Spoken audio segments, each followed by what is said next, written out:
Good morning, everyone. Good morning. Welcome to the third Occasional International Cinematography Summit Day at the Academy. I'm Andy Maltz, Managing Director of the Science and Technology Council, your hosts for today, and I'll also be your Master of Ceremonies for today. So I'm going to keep my comments to a minimum and let the real professionals speak in just a moment. I just wanted to point out how remarkable this is. Representatives from 39 different countries and territories all gathered here in Hollywood today. That's pretty amazing. Well done, ASC organizers. So we have a very full day for you today, so I am going to vacate the podium and get things going and hand off the microphone to John Bailey.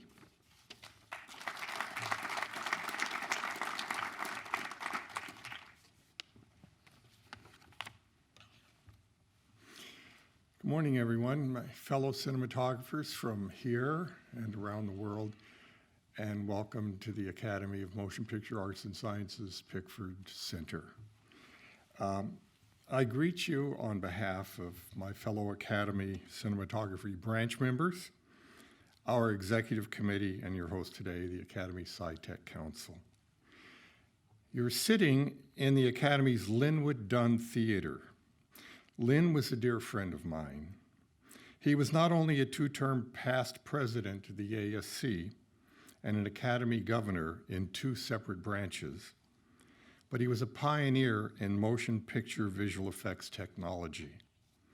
From King Kong in 1933 to The Devil's Reign in 1975. You most likely saw the Acme Dunn optical printer in the foyer before you entered. If you didn't, during the break on your way out, it's right at the top of the steps, and check it out, it's been recently restored. Lynn received the first of his 2 Oscar statuettes for creating this printer. He also, significant fact, but not too many people know this, I hope this is a surprise to you, he also photographed the iconic radio tower trademark at the head of every RKO Pictures movie.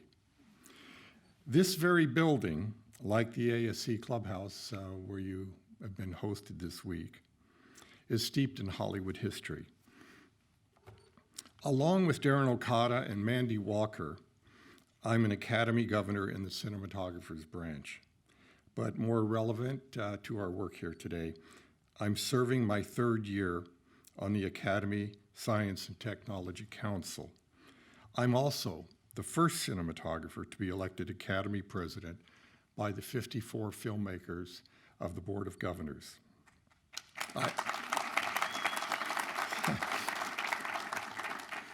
I think it's fair to say that this unique bully pulpit has helped me better explain the art of cinematography to interested moviegoers worldwide, while also focusing attention on all the so-called motion picture crafts. And I'd just like to talk for a second about the crafts. It's a word that's been used in Hollywood for those of us that are referred to as below the line, below the main budget line, first page budget line. Above the line includes the actors, the producers, the writers, the rest of us. You know, we're part of the manufacturing process. We're called below the line, or crafts if they want to give us a little more respect. In the entire history of the Academy, 90 years, there's only been one other president that has come from below the line, and that was Gene Allen from 1983 to 85. So it's a significant kind of fact that I think now, in this age, a second president came up from the crafts. And I must say, the support I've received has been absolutely amazing. And I think it's kind of testimony to the significance that cinematographers are playing today, not just because of the digital revolution, but because there's a newfound appreciation, I think, because so many cinematographers today are coming not from just a narrow field of, grown up with a Brownie camera or an 8mm or a Sony Handycam or something, but we approach our work and our whole concept, our aesthetics and our guiding principles, not just based on the narrow technology of equipment that we use, but because we can talk about, express our thoughts, and communicate to our fellow filmmakers on the set the whole entity of what a motion picture is. And this is why I was elected president, not because of my work as a cinematographer, but because I've spent so much of my career, as my fellow ASC members know, talking about and writing about the history and the preservation of film. And it's given me a really unique perspective to sort of engage the so-called crafts, because the reality on the Board of Governors, the 17 branches that are represented by the board, most of us are so-called crafts. And so I've had an incredible year, I think it's almost a year now, 10th or 11th month, where I've been able to sort of reach out from my own pulpit as a cinematographer, but engage in a very broad-based way with all of my fellow governors and members of the Academy as filmmakers, not just cinematographers. And the only thing I'd like to say to you today is I know you're spending most of the week here immersed in new technology and some really cutting-edge sort of aesthetics and so forth, but just keep in mind, you know, that as cinematographers today, not only do we have the opportunity, but I think there's an expectation that we will bring a whole sort of a global sense of what cinema is to our work. Especially, and let's be blunt, and you all know this, there are a lot of directors and young directors out there today that really have come right out of film school into the cauldron. And they look to us on the set more than anybody else to give us a sense of guidance and maturity and an understanding of what film, what a movie really is about. Anyway, that's my digression. For those of you who may not already know, the Science and Technology Council is an Academy division under the aegis of the Academy Foundation, which also supervises the Herrick Library and the Academy Film Archive. Its mandate is to preserve the history of motion picture technology, to educate our full membership, industry professionals, and the general public about how science and technology serves motion pictures, leading our art form in new and creative initiatives and programs to make the movies a continuing vital experience for audiences. The Academy has always been at the forefront of setting industry standards, from its introduction of the Academy Leader on November 1st, 1930, to its recent creation of ACES, the Academy Color Encoding System, about which you'll hear more this morning. Council members, volunteer project leaders, and the SciTech Council staff will share with you some of the work being done to help filmmakers, and especially we cinematographers, bring their creative vision to the big screen with the best possible image quality, protecting their vision throughout production, even into the growing critical topic of digital migration and preservation, a really relevant and increasingly urgent issue for us now. Through the Council's 2 reports titled The Digital Dilemma. They're both available to be downloaded online. Andy can probably tell you more about that. If you don't know the Digital Dilemma reports, it's tough reading, it'll scare your socks off, but it's really important. I hope you enjoy these sessions, ask lots of questions and share your thoughts. I wish I could stay. Unfortunately, I have a whole bunch of meetings I have to go to at the Wilshire main offices, but I really appreciate the opportunity just to say hello to you and wish you the very best. So right now I'd like Andy to come back and introduce the first session. Thank you.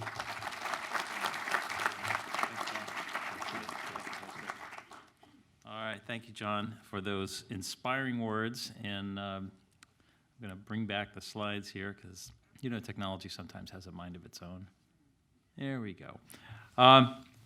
So John said a couple things. I know I said I wouldn't be up here very long, but John said something about conversation here. So I do want to encourage you all to think about what you want to ask or discuss with the presenters that are up today. This is a conversation. It's not, even though it's a little dark in here because we want the slides to look good, it's not nap time.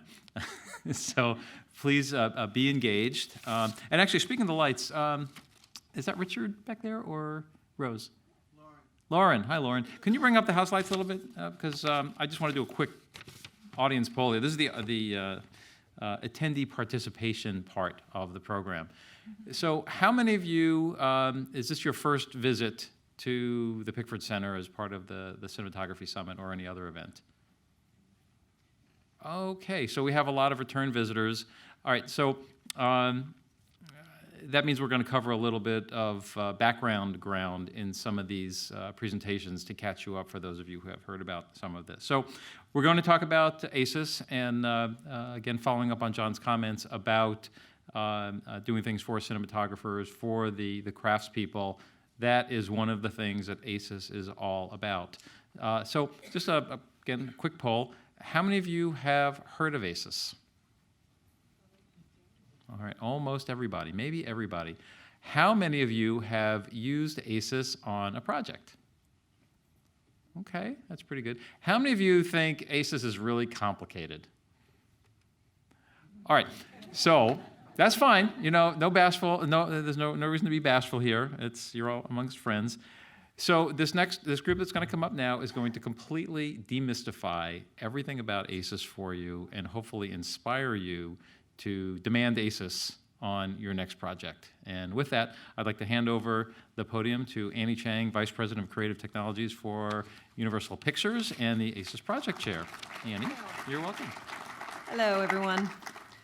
Hi, I'm Annie, and yes, I am the project chair for ACES as well. And today, for this session, we're going to be covering just a few things. It's great to see so many people have heard of ACES, so that's good, and hopefully we can convince you that it's a good thing.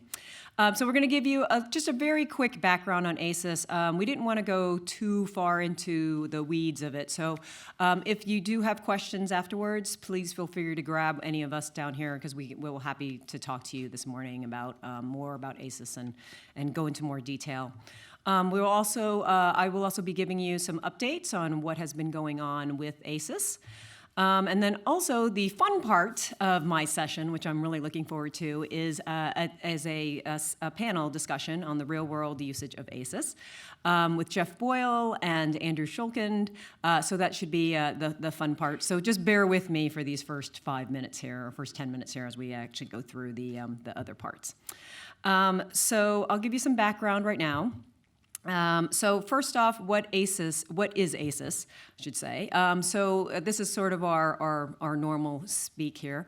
But ACES is a free, open, device-independent color management and image interchange system that enables creation of digital masters suitable for long-term archiving. Okay, so what does that actually mean?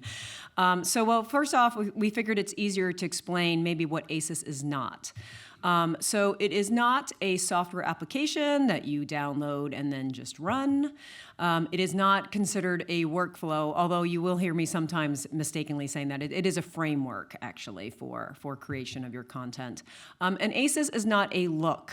That's actually very important, and we can talk more a little bit about that during the panel discussion. But what ACES is that it is a full set of data, metadata, and file format specifications for digital production. So basically, ACES does provide all these components to bring your camera files into the ACES space, work within ACES to get the color and the looks that you actually want, and then output to different display devices so that you can optimize for the different display technologies out there, whether it be a projector or a regular 709 display or an HDR display. So the idea is that you have these standardized components that help you create the look that you want to get without any secret sauce, proprietary type of stuff. It is implemented in cameras and carts, color correction systems, and VFX software. It is, as I mentioned, standardized by the SMPTE, and it will be soon by the ISO organization. And basically, it's the basis for clear color communication everywhere. So when you want to interchange your looks and what you're trying to do, your creative intent with your color, or even if it's black and white, that works too. That is what we use ACES as the language to basically communicate all of that information.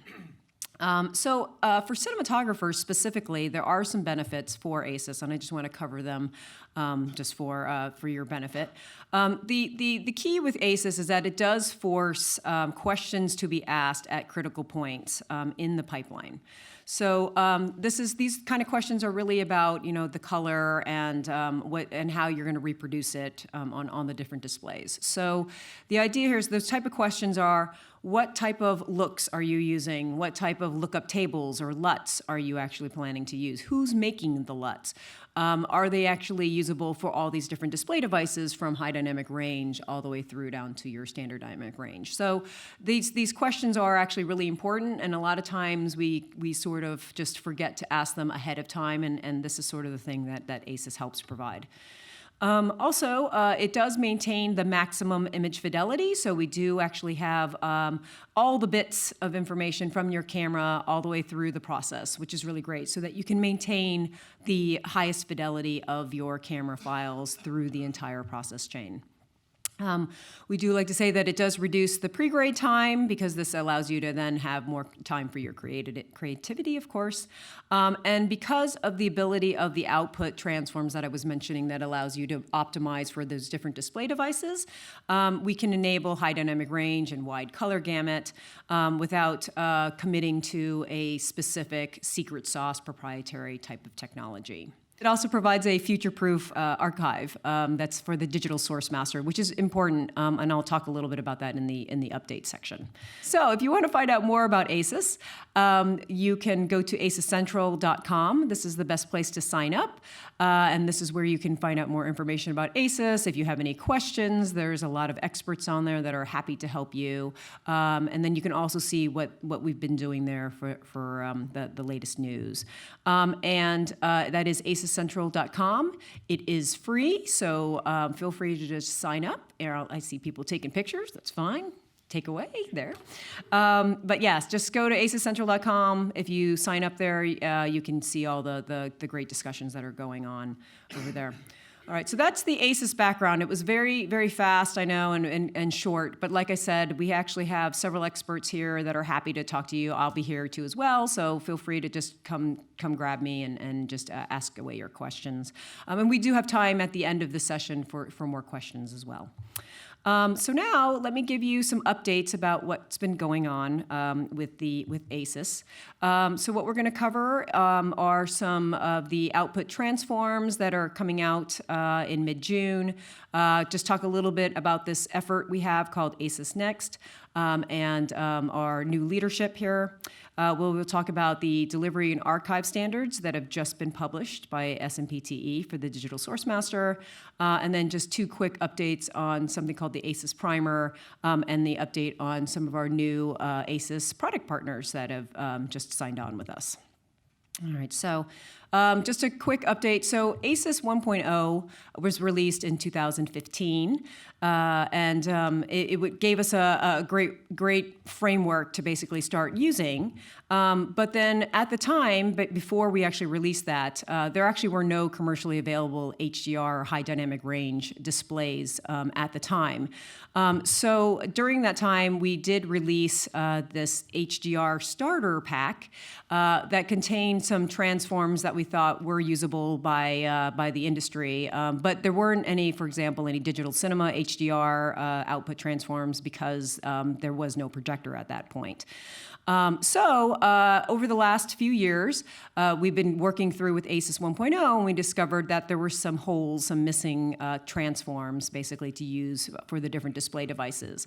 We are going to be releasing some new HDR output transforms that will work with both HDR projectors out there and the HDR displays. This was all based upon a lot of work that was done with several productions that were using different HDR from theatrical to the home side. And those will be released this month.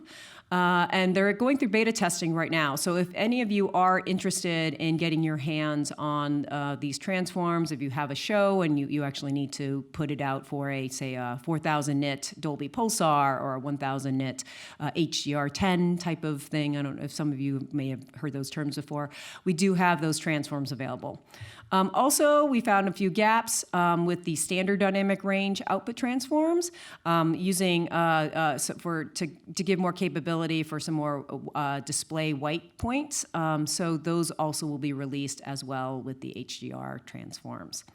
So that's the output for ACES 1.0. So the 1.0 was basically the first initial output of ACES, and we're going to say once we have these output transforms out there in the world that ACES 1.0 will now be complete.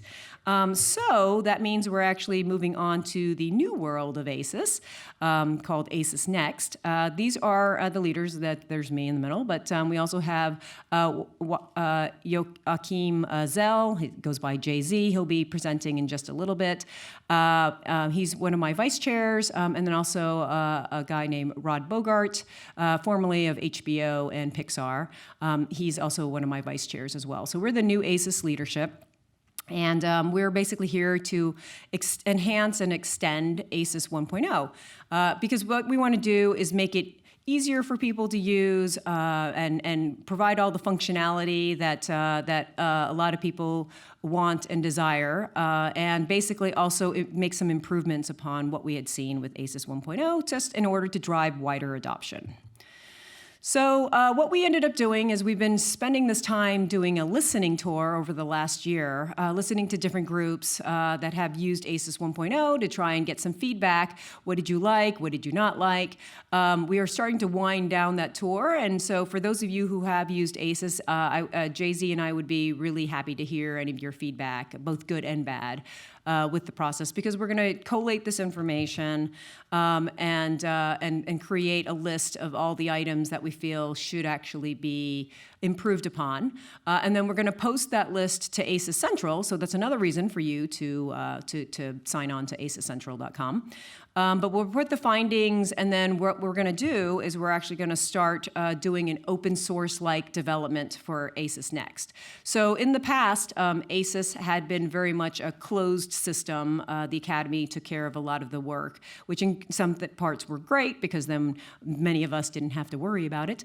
But then we decided for ACESNext, it made a lot more sense if we could have a more open source-like environment so that everyone in the community could basically help and create some solutions and work on the development, do a lot of testing and that sort of thing. So we're working on transitioning the ACES work from a closed system to an open system.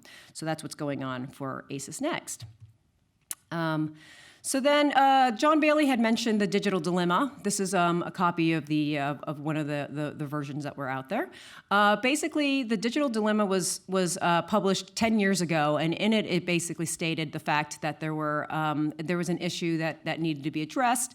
I'll just read this. The development of requirements and specifications for digital file formats that support long-term digital preservation, and basically a need for delivering an archive solution with the emphasis on the definition of the digital source master. So the digital source master, or DSM, is what we consider is the archive of archive. It's the crown jewel that has the color intent that was created during the time it was made, and we want to preserve that for future generations, but we also want it to have the highest dynamic range possible. So no limiting viewing transforms, for example, that are just limiting the dynamic range to the technology of displays today.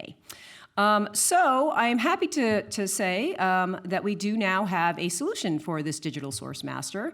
It is called, it's a lovely, just rolls off the tongue, the SMPTE ST 2067-50, also known as the ACES IMF application number 5. So you can just call it application 5 or ACES IMF, something like that. But it has just been published recently from the Society of Motion Picture and Television Engineers. And it basically defines the digital equivalent of finished film negative for the archive. So this includes both picture, sound, it includes subtitling, it could actually include different versioning. So it's for those of you that are not familiar with IMF, that stands for the Interoperable Master Format. I actually had the pleasure of chairing that group actually at SMPTE originally. And what that is it's a file format that gives you some flexibility on the versioning and how you archive things. So So it's a great format, and now we've combined ACES and IMF together. But the hard part now is the implementation, and that means they have to test some tools as we roll this out. What that means is that we actually have to test this footage with something, test its format. So we have this project called The Troop at the Academy. It's a redo, and it's a great little piece of content that was basically about the King's Troop, Royal Horse Artillery. But it's being remastered, and it's in progress right now, and it's being used as a case study for the Academy, and they're remastering it to 4K, UHD, and HDR. So the idea was, why don't we use this content to test the archive process and the file format for SMPTE? So that is the plan. And then from this, we could actually create best practices for the digital source master archive.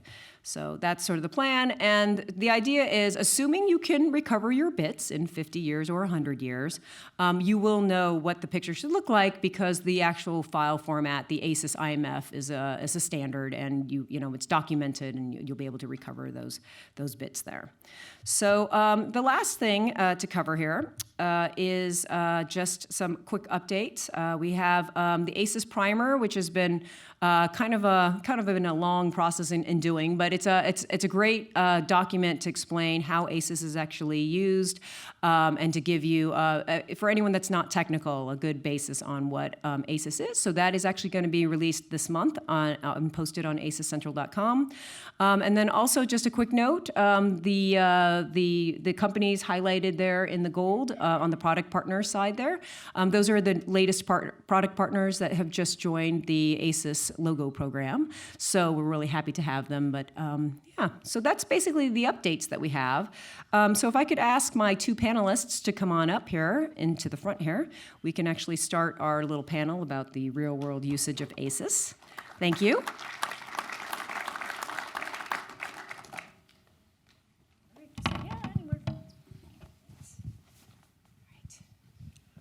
What time does the other person get here? That's the ghost DP. Yeah. They've got a lot to say, actually. So, all right, everyone. So I am pleased to announce that I have Geoff Boyle joining me, as well as Andrew Shulkind there. And we're going to talk a little bit about ACES, and in the meantime, I'm going to go ahead and just put just a slide in the background here. That this gives you sort of an idea of what a traditional on-set workflow looks like, using just any old camera proprietary system, and then versus on the bottom there the ACES system there, and it looks like ACES may be a little bit more complex, but it actually isn't. It actually is just making things more normalized on the input, so you can use any camera and then just use the ACES process throughout.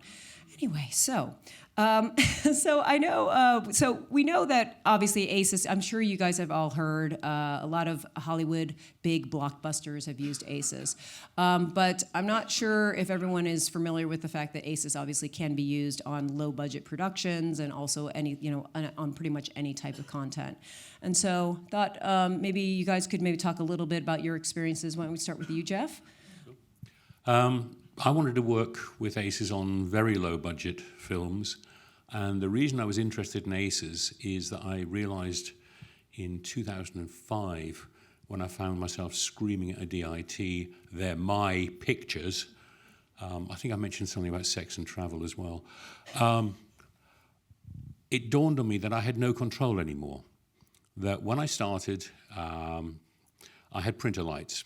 I knew that if we went to 25 across, or the lab base reference, whatever it was, that what I shot was what we would see, good or bad. And if I'd done something wrong and it was printed at base lights, then we'd see that I'd done something wrong. But that's cool. We knew where we were. When we went to telecine and scanning, we could line the scanner up to telecine alignment film. If there was any query, you'd say, line it up to TAF, put my stuff on, does it look good or bad? Again, there's a standard reference. And there I found myself in 2005 in a totally digital world, not knowing what the hell was happening and what was right and what was wrong. And as I did in a presentation last November in Amsterdam, you've got a standard lookup table for the Alexa. What's your problem? Well, I showed 12 of them last November from 12 different post houses. They're all standard lookup tables, and they're all different. There is no standard. So I wanted a standard. And it's the reason I got into ACES in the first place. I realized that if you had a world where you had a standard input transform, standard output transform, it doesn't matter. None of that matters. What matters is there is a standard, an independent standard. But the only way I could see to implement it meant having a DIT on set or using a Canon with a proxy output and a bloody expensive monitor. It's not going to happen in the real world. And yeah, you can do it with a DIT, but I'm getting into very low budget stuff because I'm having a great time. I did have a clip to show you, but we decided that perhaps chainsaws, axes, was perhaps not appropriate for here. But it was an ACES workflow, the entire thing. Could you name the title? Oh, Attack of the Adult Babies. Look that up. You should see the trailer. It does. The color is amazing on it. The blood looks really red. But yes. The thing is, that was a standard approach I'll describe how I got there now. So I was beta testing Prelight for Filmlight, and I noticed that it said on one of the options, output with input transform and output transform. And I went, hang on a minute. You mean I can output a LUT, including the whole ACES process? No, it can't be. Can we have a slide? So I took a slide.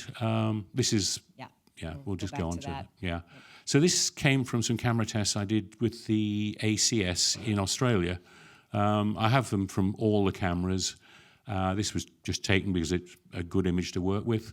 And so we got the original. Then I put the essential Prelight no processing, added the IDT and ODT to it, which is that, then color corrected it. And then tried looking at putting out the LUT that combined all of that and the LUT without it into ACES. These are just showing, this is into Lattice, trying it in different software to see what happened. And the answer was I could actually produce a lookup table that simulated the whole process. And all I had to do was take the log out the camera and a standard 709 monitor, and I could see and then put it into an ACES post process with just the IDT and the ODT set as standard. Hang on a minute, a standard? An electronic 25 across? This was, blew me away. And I tested, and it worked. So I then generated, at a workshop we did in Amsterdam with the NSC, output tables for a lot of cameras. And we've basically done them for every camera and every combination you can get. They're downloadable. You can simulate the workflow. All you have to do is load the LUT either into a LUT box on set, or in fact, you can load them into most cameras. And you just have the output going out to your standard 709 monitor, and from then on, you are in ACES space. Whatever you see on the floor is what you will see in post if you add the IDT and the ODT for that specific camera and monitor you're working to. Simple. We have a standard. We have a reference. It's usable on zero budget shoots. So the next stage is I'm asked to shoot Attack of the Adult Babies. That came about because the director and I were meant to be doing another movie, serious budget one that fell apart at the last minute. We both blocked out 3 months. What are we going to do? And Dom turns to me, well, I've got this idea for something called Attack of the Adult Babies. How could I say no? Just the name of it. So we work out how to do it. And on that, I generated a lookup table at the very beginning that combined the look of the film, which was a kind of amber, contrasty look, and the IDT, ODT of ACES. And we shot with that on all the monitors. And we did that in a simple way. We loaded it into a bolt, and everything was transmitted via the bolt. So everyone saw the pictures through the LUT and through the ACES process. The rushes were made on the basic LUT alone in Resolve. IDT and ODT is standard for the camera. The final post was done in, I can't remember what it's called now. It's the Quantel Rio. Again in ACES, again using the LUT on its own and just the IDT and ODT, it looked the same the whole way through the process. I've got control again. And that really excited me. Now, I've made a variation of this where there is no LUT at all in it. It's just the look of the whole process. There's also a version with a 0.85 contrast because I found the basic IDT ODT look a little contrasty for me. But then I always used to shoot on low contrast stocks, and I would get the contrast in the shot by kicking the bollocks out of it with light. If I want it contrasty, I'll light it contrasty. If I want it warm, I'll put an 81 EF on the camera. If I want the foreground blue and the background orange, then I'll light it that way. And if it just goes through with no DIT, no grader, no on-set colorist, just put it in your dailies with the IDT and ODT on it, don't touch it, and it's fine. And it takes me back in a way to when I was shooting commercials where we would shoot the Kodak plus grayscale, which just was black, white, and gray, and gave you voltages on it. And we shot it, and there was a note on the bottom saying, line up to this and take your hands off. And then we flipped the card over, and on the back of it said, remember, we know where your children live. And I wanted to get back to that. And that's effectively, by doing what I've done in these tests, is what I've done. And you can download them all and have a play. That's it, really. Thank you. And now it gets complicated. Andrew, how about your experience? So I started, trying to remember how I came into ACE originally. I think it was through my colorist. I love being in a room like this where we can talk really specifically about cinematography-focused topics because I think ACES has advantages to cinematographers, it has advantages to visual effects supervisors, it has advantages to colorists, there's advantages to post supervisors. It's different things to different people. I think that's some of the reasons why it's complicated, because a lot of times we hear something that might not be so pivotal to what we're doing in terms of how it's going to mate. It's our job overall to understand what's happening and keep it in the right kind of color family. But as the visual effects supervisor is going to take this linear file, I just need it to come back in the same color space that it went to him in. And how he deals with it is kind of his responsibility. So I do a lot of commercials and movies, and on the commercial side, it's usually visual effects heavy. And I come from a background in color and preview system and all that. So it was color something that I've always been really connected to. The most recent example that I've had, and maybe you can put that slide up, is just an example of a movie that we shot that was super dark. And it was a great example of how in our kind of digital age, we have a ton of different cameras that we capture on and a ton of different displays that we display on. And to Geoff's point, there was a time when we shot on film and we processed it, and then we projected it on film. And there were these constants. And yeah, maybe the projector bulb was dim, and that was kind of the only variable. And the bath was variable, and we could kind of tweak that to match it. Now that we have so many different things on the input side, so many things on the output side, we have to find a way of mapping them. And ACES has really solved that problem. I don't get paid to be here. Maybe you're getting paid to be here. I'm just a guy who's used it and has seen that it's really obvious. And like when I go to a great restaurant, I just want to refer it to everybody that I know. So what I found is, in a circumstance like this, where with the movies that you see on the screen, we have a super dark environment. And in this case, we shot Canon and Alexa in red.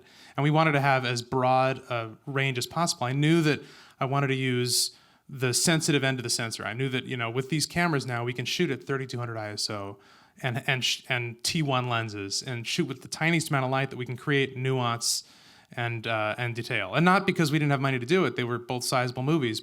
We had balloons and cranes and the whole thing, but to be able to kind of use the nuance of that shadow zone. That was the goal on this stuff.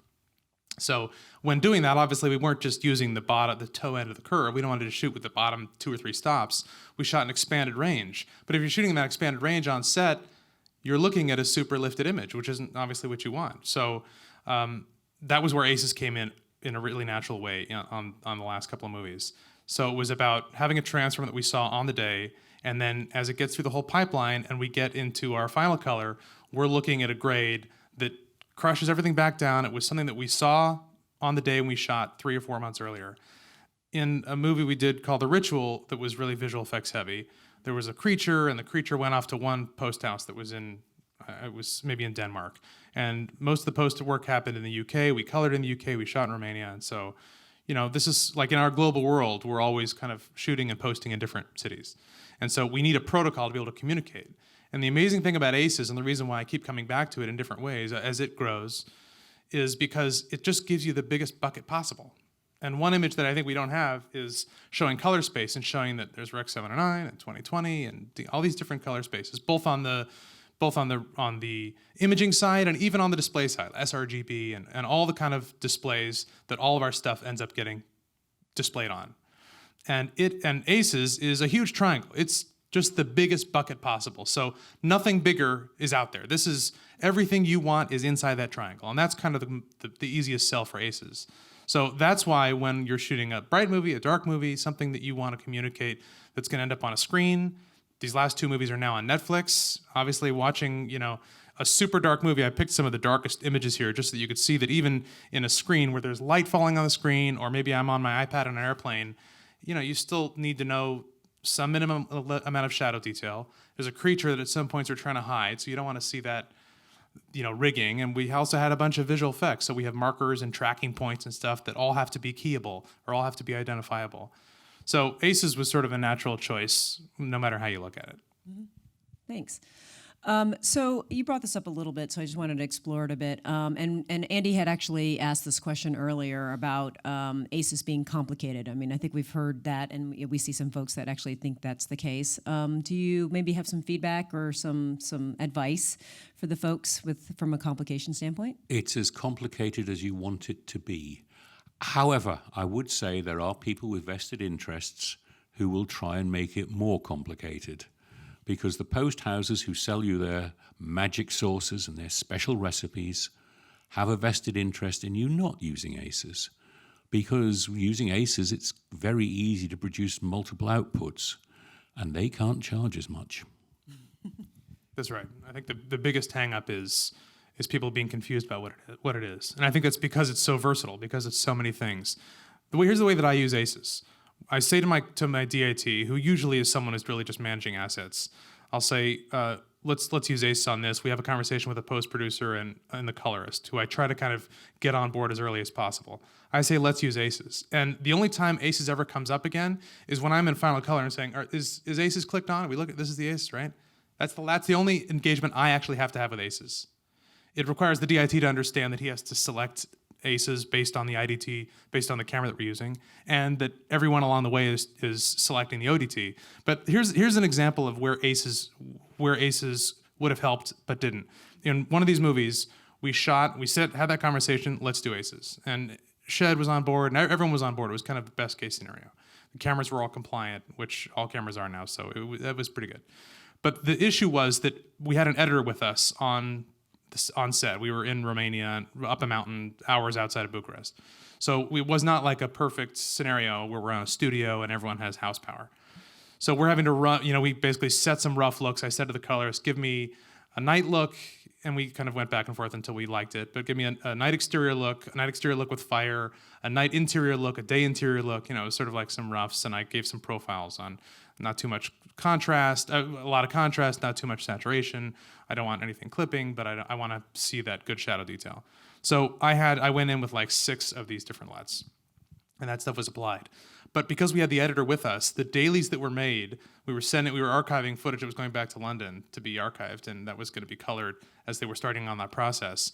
But the editor was getting dailies that were not colored. He just created an additional step where the log C stuff was exported as just something that he could work with as a temp. And that was uncolored throughout the whole process. So then even though visual effects is working in ACES, colorist is working in ACES, we come into Final Color with ACES, the director had only seen the temp look, because that was something the editor kind of slapped a 709 look on. And he's looking at it as we're in Final Color. I said, well, let's bring this up. And he said, oh my God, there's so much range here. I was like, right. I mean, you've been looking at something that didn't have what we shot. That was just sort of a random thing. And somehow the edit, everything the editor was working with was left out of the process. And it was just sort of a communication thing. And I think that what part of the great thing about having these conversations is that the cinematographers, we can say, this is something we want to do. And to the colorists, you can say, this is something we want to do. And because we're sort of stewards of the image, that becomes more important. I just wanted to tie into something that John said a minute ago. Bailey said that I think that as we're going into this kind of future place where we have even more displays and that we don't have, it's not just a screen or a monitor or Sony that we can call up or Panasonic that we have a relationship with, but it's, all kinds of the different displays that come out of China and come out of, all over the place around the world, where my phone is not the same from my iPhone to somebody else's iPhone. I think there just isn't the same kind of tolerance. This kind of a process becomes even more important. It becomes even more important, and I think our job becomes that much more important to steward the overall idea of where this thing is going, whether it appears on a screen or it appears on a tablet or wherever it appears. And a really important thing there is on a very low budget movie like Attack of the Adult Babies, which is never going to go out into the cinema. It's purely for... Yeah, right. The one before that went out on Netflix with the same director, but Adult Babies is not going on Netflix. It's out on Blu-ray and DVD, and that's what it was graded for. And then you get a message saying, oh, by the way, Geoff, we're having the premiere at Fright Fest in London. You think, great. It's going to be on the IMAX screen in the Empire. We've kept it in 4K the whole way through, which you can afford to do on low-budget stuff, which is a different conversation, but quite interesting. And the directors and the producers turn around to you and say, no, Geoff, you cannot have another grade for that screen. There is just no way on earth. I was like, yeah, but can we just re-render it with a different ODT? And they all go, what? I go, can I talk to the post house? Talk to the post house and run me another one, please. And they re-rendered it. It cost nothing. We didn't regrade it. Was it the best it could be on the IMAX screen? Probably not. Was it staggeringly better than it would have been with the 709 going up there? Yeah. So, that's a great example of ACES on a very low budget shoot. That's great. One other quick comment to, I think, your original question about pain points or where people... I'm just looking at this image here, and I don't know if you can see it on this, but you can here. There's fringing where the guy's hands are in front of that light bulb. And it was something we dealt with throughout the course of this movie, and the way that we shot. That shot was on Canon C700, and it was something that we dealt with in color. And what is this? And why are we seeing that? What's that chromatic aberration from? And so do we go in and we pick the magenta? How do we kind of deal with this? And what we found was that we could solve it with the debayer. And I think that where the visual effects companies, where post houses really have their secrets, ACES is not the secret sauce. It was never the secret sauce. You still have the colorist. We're just roughing it in so that we can start with a baseline. Yeah. But the debayer, I think, is a secret sauce that no one talks about because that can be something specific to everyone. And the colorists that I work with, all love the fact that they've got a lot of their work already done. The work that they have to do to get it into a workable area has been done for them. Their job is now just to do the creative stuff. That's really vital. I wish I had said that. That was really good. Only because what ACES allows you to do is it allows you to start working with nuance. And I also, in another thing we can talk about later, as get involved with Facebook and Google and these kind of other ways where I think already work is sort of going to shit. But I think that to be able to stay on a high level and be able to just come in to then spend the 2 hours, 2 weeks, however long you have in that final grade on nuance is what we're here for. That's why the Academy exists, I think.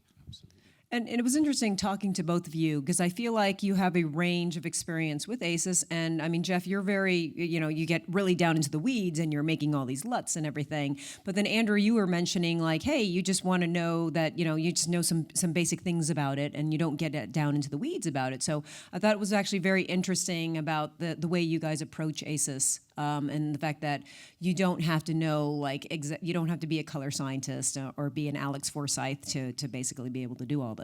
And that's why I put all those LUTs up there, so that any DP could just grab that LUT, stick it in their system, and be working in ACES without thinking about it. Thank you for doing that. All right, so Andrew, you had brought up a little bit about the future with Facebook and that sort of thing, and maybe you could talk a little bit about some of the future-facing things that you've been doing, and that maybe it's a place where ACES may be able to help or maybe not. But I mean, I think there's some interesting stuff that you're doing. Yeah, I mean, It's an interesting space. I think it's sort of an extension of having a ton of different input devices and a ton of different output devices, and you take that to the nth degree, and now you're shooting on a ton of cameras at one time. Whether it's shooting spherically or volumetrically, we're shooting for different layers of interactivity with Google and Facebook and Samsung, and so this is a camera that we built. Go back to that one. There was this camera that we built, 18 cameras, and it was recording to codecs onboard S recorders, so it was recording raw. It's basically we were doing this Nike job, and we needed to shoot a 360 plate, and everyone was using GoPros, and obviously that wasn't going to fly for what we needed to do. We needed dynamic range, so I sort of assembled a bunch of parts together like this, and we made it into a product, and then put it on a rover, and it moved it in different ways. But the picture on the right goes to kind of show that, so there's 18 different images here, and they were 2K, and it was recording raw. And so what do you do with all that footage, especially in a spherical thing? This is from 3 years ago, but at this time, and anytime you're shooting spherically, which isn't, it has its own challenges, a lot of the cameras that are out there have very limited dynamic range. But when you have a camera like this, or when we shoot, sometimes we shoot with red nodally, or sometimes we shoot red on a motion control arm that we can kind of move around and shoot nodally. The key is always dynamic range, because you have the sun and you have a dark shadow. And as we kind of move into these more interactive environments, there's always these extremes. And so I think, again, that's where ACES comes into play, because whether you're displaying on a phone or a screen or an immersive, like a cinema, there's this, I don't know if you guys have heard of it, there's this arena that we've been working on in Las Vegas. There's going to be another one in London, which is 170,000 times the size of a regular screen. So we're getting into kind of different layers of imaging, but we need to keep the same delicate nuance and the same kind of stewardship over the image that we've always had on whatever we're shooting on. On the next one, the next slide is Lightfield. It's the same concept. We have a ton of different imagers, and how are we? Lightfield is kind of a whole other thing. We're still a couple years away from this really being a true product, but this is where you're able to kind of see. With ray tracing, you can see the glancing angle of light in a dynamic way. And so lighting and being able to maintain a look and the range is getting more important, not less important, as we go to these kind of digital formats. What's the last one that I have? Volumetric, the same concept. A ton of cameras capturing in interesting ways. We've been doing this with a couple different manufacturers. And in this case, to drift from ACES for a second, the important thing in all these places, and the reason why I get involved, is because I think they're all really corruptible technologies where we start to lose our grasp on what the art form is. In this case, this is an outside-in. Spherical is cameras shooting out, volumetric is outside-in, but it basically creates a 3D asset. And what's interesting about this space is that because all the cameras, when you have 106 cameras, you're not going to have 106 reds, not yet at least. So we're using these small. I'm sort of coming into an existing industry, and they've always been using these kind of small machine vision cameras. And we're deriving an image computationally, and so there isn't a camera that's covering every single pixel. So, and some of that is being interpolated. So you have to set a protocol for what that interpolation looks like, what sharpness looks like, what color looks like. And because there's such limited dynamic range, we're trying to color and light in a way that feels faithful and feels like if we're in this room that there's a bright front light and there's very little light coming from behind. But if you don't have that much range, you still have to kind of light it globally, which means that now we're pushing lighting down the end, because now we're capturing the CG asset. So now not only are we pushing color, after the digital kind of revolution happened, we pushed color down the line, and we pushed even latitude down the line, and we're shooting 8K or larger, we've pushed framing down the line. I find a lot of times, even in traditional stuff, we'll crop in on that, or we'll reframe, or we'll zoom on that. Now we're actually pushing lighting down the line. So I think all these kind of future technologies, there's one more, I think it's replay, which is something we're doing in the sports arena, where we have a bunch of cameras that allow a kind of, it's a more limited version of the last image, where you have just a ring instead of a whole dome. But basically, you're mapping a space to be seen from different angles. And in all these cases, I think it just reiterates the point and the need for being able to have some control over the image. Great, thank you. Thanks for that insight into the future of some interesting content creation. All right, so I think one of the takeaways I think that we had talked a little bit about the control, you mentioned it, Geoff, I think in what you were saying earlier about the control over your workflow. Because I mean, obviously this whole future world, it's a little nutty, but let's bring it back to the stuff that we actually know, and then maybe just talk a little bit about the control that you feel like you do have with your digital workflows. I think that was an interesting conversation we had. Well, one thing I wanted to say about that is that I think the interesting thing, speaking about control, is that I think in a typical environment, I'm thinking about this product, I'm thinking about what ACES is and what the purpose of it is, and what an organization that created it, and what the value is of having people like us talk about it. And the reality is, I think Geoff and I are both subversive people. Maybe Geoff is more subversive than I am. But like, we're the least likely people to stand up here and talk about a product. But I think that speaks to what the product is and how disruptive and important it is. Absolutely. I mean, the one aspect of it is the whole thing of taking back control of someone. I keep going on and on about this, having been horrified, having done movies. Most expensive one I did was 50 million, but of being locked out of the grade. And so I have to find some way of imposing my image, my pictures. Ego? Yeah, damn right. I need to lock that in somehow. And by previewing with ACES on set, I know that look will stay through the grade, through the edit.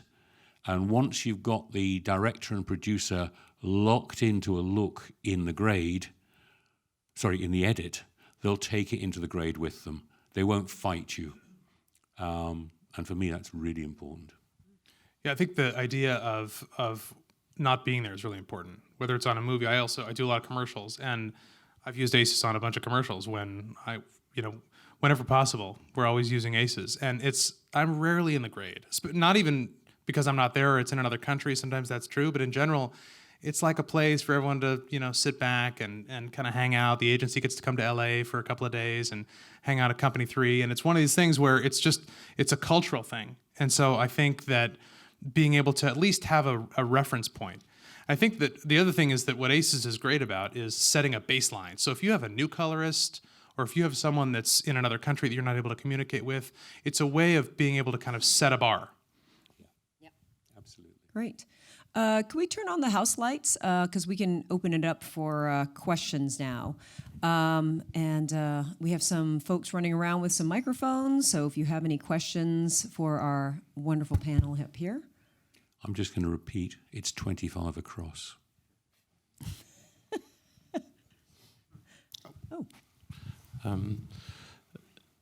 It sounds fantastic, but how do you convince a whole production to actually go with it? And this is where I've come in. They go, there are all these houses, visual effects houses that we're going to put it out to. They're all going to have different setups, which is like scares shit out of you. And we're going to have to ask them all to do ACES, and it's too hard. And we don't really have that much post set up anyway. We're going to do it in the back room. And It's really, really, really easy. You tell the producer it's going to save him money. Exactly. That's all you need to do. And they will make the post houses who, for God's sake, if they can't click on color management, ACES, CCT, then they shouldn't be doing the bloody job in the first place. And actually, if you don't mind me just jumping in, so I used to work for Marvel Studios, and so those shows are very well known for having at least 12 to 20 VFX houses. Marvel uses the ACES process exclusively, and actually the VFX houses, I think you're going to start seeing it start churning over, where VFX houses are the ones that actually do love ACES because they know what they're getting. They understand the file format. They already work in a linear space, which is what ACES, the big file is. And also the color management, being able to get the looks that you folks put on set onto in a standardized fashion onto those ACES files really helps the viewing platform for the VFX houses. So that is just one thing. I mean, I think you're going to start seeing it that it becomes a thing for VFX houses actually, because it is a much more standardized format, or it is a standardized format, that they can actually utilize. Sorry, Andrew. I was just going to say, I would have, what I do on every job now is have a kind of private conversation with the visual effects supervisor, a private conversation with the post producer, and a private conversation with the line producer, and say, hey, look, I think it's worth looking at this thing, ACES. It's going to save you money. and doesn't cost anything up front, and you're already doing it, because each of them is going to have a vested interest and be kind of be paranoid or ambivalent or not want to take that leap, but each of them has a vested interest in doing it, because the visual effects supervisor is going to get better assets. They're going to already be in a linear space. The color house is going to be able to jump in and spend less time, and maybe they're still going to charge as if you weren't using ACES. That's between them and the production. But at the end of the day, I think by having those kind of individual conversations, you can get there, because at the end of the day, it serves us. It serves us to make sure that image stays there, and it serves all of them too. But when you have these big collective conversations, a lot of people start to get skittish. This is Rolf Coulant from Germany. I have a question, might be a little bit beyond ACES, but very important for us. Does the Academy have any access to manufacturers to better up the deburring process? Because it gives the conditions to work with ACES, and we have a lot of questions to the manufacturers, because we know that there are a lot of possibilities to change this deburring process in a certain way, but manufacturers are afraid to open these possibilities. So is there any connection to better up this process? Maybe I can take that. Actually, the next panel will just touch a little bit on this, I think, and I think you should also talk to Jay-Z, who's doing the next presentation. But the discussion there is really looking at the camera transforms, and also it's more the next session that's coming up is about the exposure index, but it does have a bearing on the debearing. That was kind of strange how I said that. And I agree with you totally. It's a huge, huge area we should be looking at. But we are working with all the major manufacturers on the actual process of bringing them in and looking at the fringing issue and that sort of thing as well. So I'm glad you brought that up. But yes, the answer is yes. Hi, Serge Desrosiers from Canada. I did a couple of feature films with ACES, but only in the post-production process. And I'm just being curious as how do we get the lookup tables all the way on set that we can see all the images and clarify? Is it the regular work? Like I do the lookup tables, put them in the camera and stuff like that. Is it the same regular way with ACES? Never done it. Yeah, I mean, if you want your lookup tables, then there are a number of ways of doing it. The simplest is create your lookup tables in Prelight, because Prelight gives you an option to output including the whole lot, and you're done. That's it, that's simple. The complicated way is to use something like Lattice, where you take your lookup table and you combine it with the CTL files that are doable, just more complicated. You need to get someone to do it for you, basically. But if you're doing it in Prelight, piece of piss. I just want to throw one last thing about that. When you mentioned just using it in post, I think that's another thing to talk about, the versatility. Ideally, you're using ACES throughout the whole process from start to finish, but you don't have to. You can actually start in ACES, and then if for some reason the post house wants to do something different, at least you're already in ACES, and and okay, this is what we had. Okay, now we can turn it off and do something else. Or the flip side in your example of where it wasn't done in ACES to begin with, but now for versioning, creating new deliverables, and for preservation and archiving, you can click in at the end. But I noticed that there is something with the colorists that I think there's a lobbying to be done by your part, because young production houses, like they said, yes, totally, we love ACES. And other older production houses kind of really, they don't really want to go into that process. And I had to really push them and cancel like 2 days of color timing to go back to whatever I wanted to do. But sometimes it's a hard way. Yeah. Yes, thank you. So I unfortunately we're out of time, but we're all going to be here, so we're happy to answer questions outside of the session.